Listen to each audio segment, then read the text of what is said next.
नमस्कार साथियों इस टॉपिक में हम आपको बहुत ही महत्वपूर्ण जानकारी देने वाले हैं जो नियम चेंज हुए हैं। एक्चुअली अगर आप एससी एसटी वर्ग के ज़मीन की प्लॉट खरीदना चाहते हैं या खरीद चुके हैं या प्लान बनाना चाहते हैं परमिशन संबंधी, तो सब कुछ इस वीडियो में हम क्लेरिफिकेशन करेंगे विद ऑर्डर के, ठीक है, और विद कानून के, विद पीडीएफ्स के, ठीक है। चलिए, और देखिए, कोई भी आपको बेहतर कानूनी सलाह लेनी है या कोई प्रॉपर्टी खरीद रहे हैं आप, डॉक्यूमेंट्स वेरिफिकेशन करवाना है, तो आप विशेषज्ञ द्वारा कानूनी सलाह ले सकते हैं, बेहतर से बेहतर कानूनी सलाह ले सकते हैं। कॉन्टैक्ट नंबर वीडियो की डिस्क्रिप्शन में हमारा मिल जाएगा। साथियों, सबसे पहले मैं आपको एक बता दूं कि अगर आप एससी वर्ग के प्लॉट की, जो मान लीजिए प्लॉट या ज़मीन परचेज कर रहे हो, तो धारा 98 आपको समझ लेना चाहिए। सबसे मेन जो है वो धारा 98 है। उल्लंघन करोगे तो ये देखिए कैंसिल हो जाएगा, ठीक है ना। यहाँ पे देख सकते हैं, यहाँ पे कलेक्टर की अनुज्ञा के बिना विक्रय विलेख निष्पादित किया गया है तो वह शून्य होगा, यानी कि बैनामा शून्य होगा, चाहे 6 वर्ष हो जाए, चाहे 10 वर्ष, चाहे 15 वर्ष, 20 वर्ष। इसलिए समझना जरूरी है। हाँ, कुछ अपवाद हैं, धारा 80 है, धारा 143 है, धारा 98 है, तो वो वेरिफिकेशन भी आप करवा सकते हैं। चलिए, मैं आपको सब कुछ समझाता हूँ, ठीक है।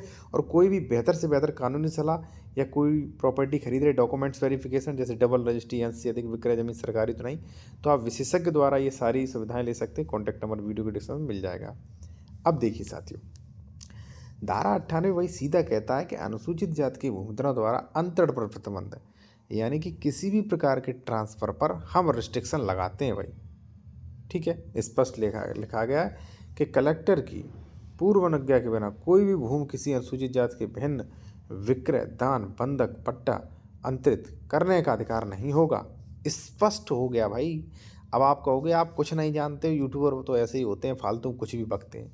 तो मैं आपका एक क्वेश्चन पूछ रहा हूँ कि आपकी रजिस्ट्री बिना 143, बिना 80, बिना 98 की परमिशन की हुई है, तो आप अपने वकील से ये पूछ लेना कि सर, हमने आवासी का स्टाम्प पे किया है, तो कोई दिक्कत नहीं आएगी। ये कहाँ लिखा है धारा 98 में?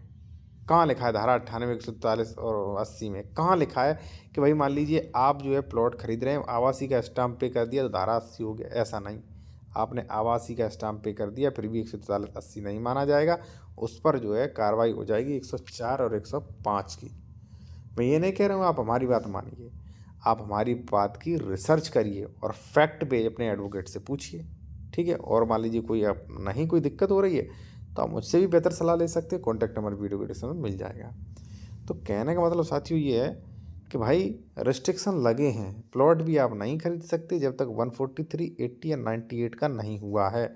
और ख़रीदा तो मैंने अभी आपको आदेश दिखाया था कुछ। अब देखिए, आप खरीदना चाहते हो, दो तरीके हैं। पहला तो ये है धारा 98 परमिशन लीजिए। परमिशन 2-3 कंडीशन में मिल जाएगी। 108 के उत्तराधिकारी जीवित ना हो, अन्य किसी जिले में रह रहा हो, तीसरा कलेक्टर को समाधान हो जाए कि ये कारण सही है, तब परमिशन दे सकता है, ठीक है। और दूसरी है, कई बार जो है लोग सेक्शन 80 करा के, 80 करा के, 143 करा के ज़मीन खरीद लेते हैं। खरीद सकते हो, लेकिन 143, 80 का आदेश भी देख लीजिए, कंडीशनल आदेश ना हो, कुछ कंडीशन में नहीं खरीद सकते। अब देखिए, जो लोग मेरी बात नहीं मानते उनके लिए एक आदेश है। छोटे लाल बनाम स्टेट ऑफ यूपी। क्या है ये?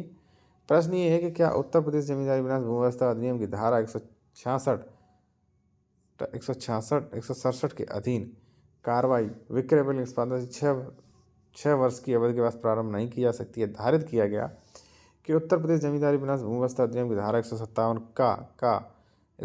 का के अंतर्गत सक्षम अधिकारी द्वारा अनुज्ञा निष्पादित विक्रय विलेख शून्य हो गया यदि अनुसूचित जाति के सदस्य द्वारा अनुसूचित जाति के भिन्न किसी पक्ष के अगर मान लीजिए कोई किया गया, तो ऐसा वो है, वो भाई शून्य होगा, ठीक है ना। तो ये चीज़ ध्यान में रखें आप, ठीक है जी।